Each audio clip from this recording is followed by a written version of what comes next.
Et Pierre Ducrot également. Et avec vous au 32-16, on est en plein dans les ails tranchés. Il y a eu celui de Pierre Ducrot, il y a eu le mien. Voici celui de Daniel Riolo. Les mômes qui viennent, gna, Barça, Real. Même les mômes de 9 ans, j'ai envie de les gifler. C'est dingue ça, ils font quoi les pères? Ah, c'est en pleine continuité avec la conversation qu'on vient d'avoir. Moi, mon ami tranché était beaucoup plus tranquille que le vôtre.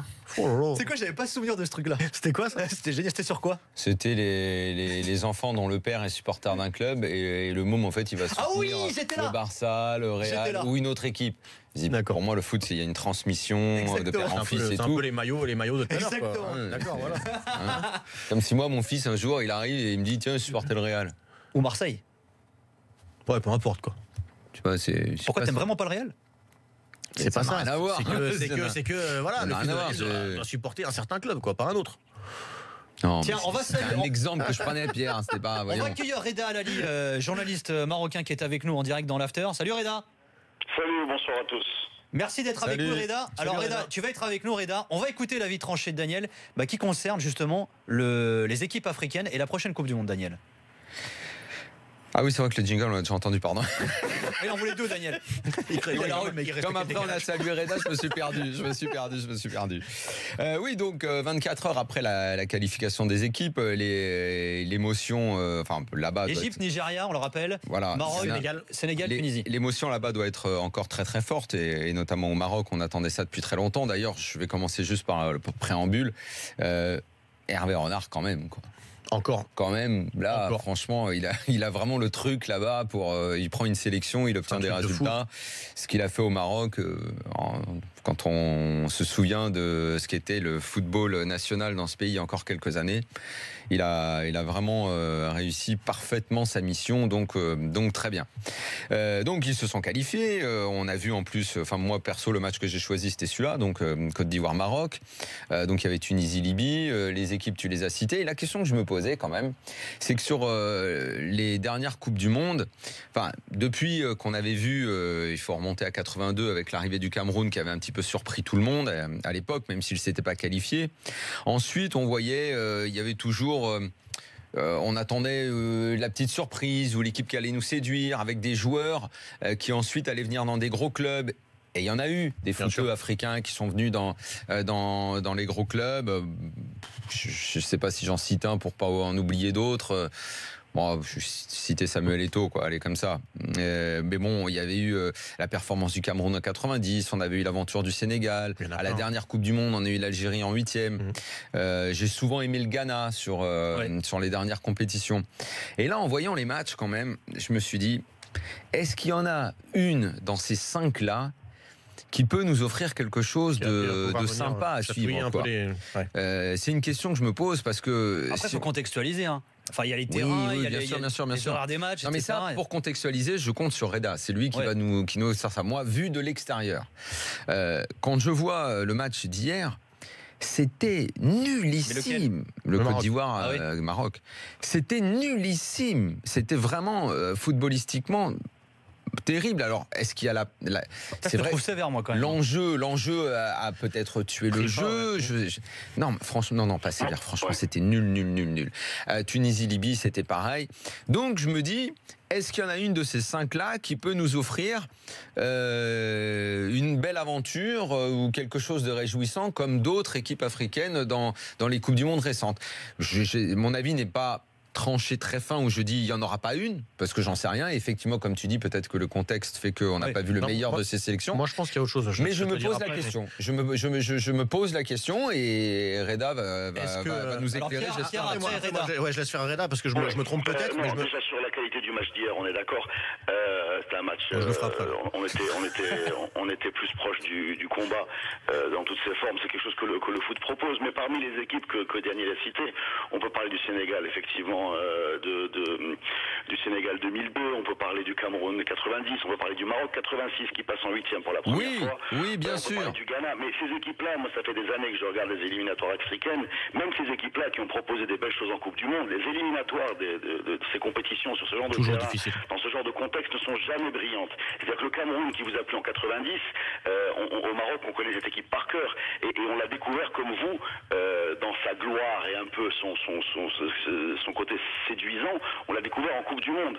Maintenant, deuxième chose, juste entre parenthèses, oui, sur Hervé Renard, tout à fait, je suis parfaitement d'accord avec toi, mais sur cette histoire de découvrir des joueurs, on n'est pas dans cette configuration. Les joueurs qui sont titulaires dans ces équipes africaines sont déjà des joueurs qui évoluent en Europe, qui ont été tamisés, filtrés par tout ce qui se passe à votre niveau professionnel sur le scouting. Donc vous n'allez pas avoir de surprise, vous n'allez pas avoir d'un petit joueur du Canon de Yaoundé ou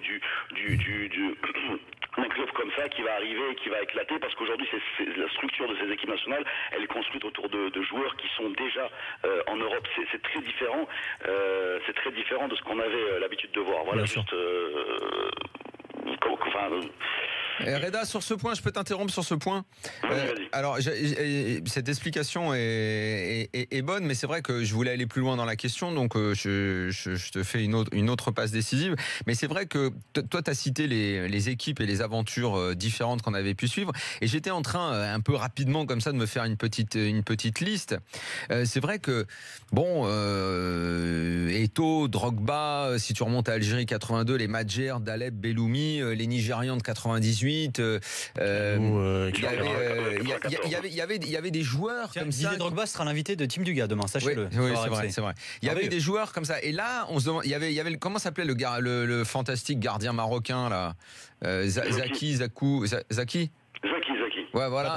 Il y avait des noms comme ça. Et là, aujourd'hui, je me dis, mais quels vont être les noms dans ces 5 équipes-là de mecs qui vont un peu se révéler, qui vont, tu vois. Donc, je te laisse continuer pour répondre à ça. Ouais, mais tout à fait. On se pose la même question.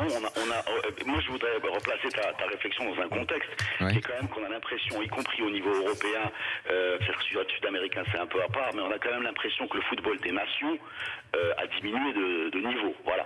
Il a augmenté, il a gardé son intensité émotionnelle pour les peuples, mais on sent bien aujourd'hui qu'au niveau technique, quand on bascule sur la Ligue des Champions, ça fait mal aux yeux de voir les éliminatoires, y compris de la zone Europe.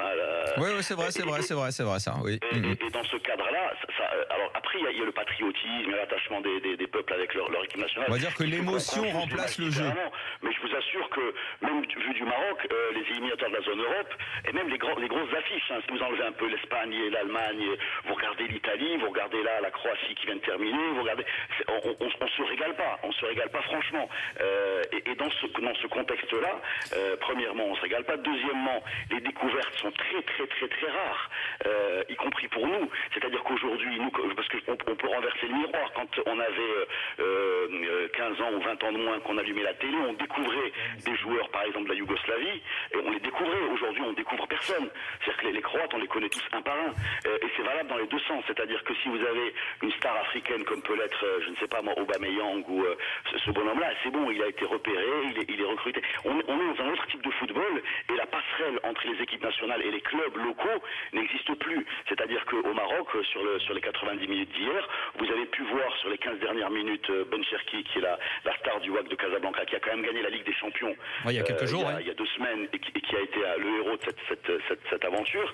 Mais ce joueur-là a eu ses 15 minutes en fin de match. On ne sait pas, l'équipe n'est pas construite autour de lui comme on aurait construit une équipe autour du WAC s'il avait gagné la Ligue des Champions, quand il a gagné en 92. Voilà la situation. C'est-à-dire que les clubs africains, pour aller plus loin, les clubs africains sont affaiblis. Les équipes nationales. Attends, Reda, je te coupe, Reda, juste Pierre, vas-y.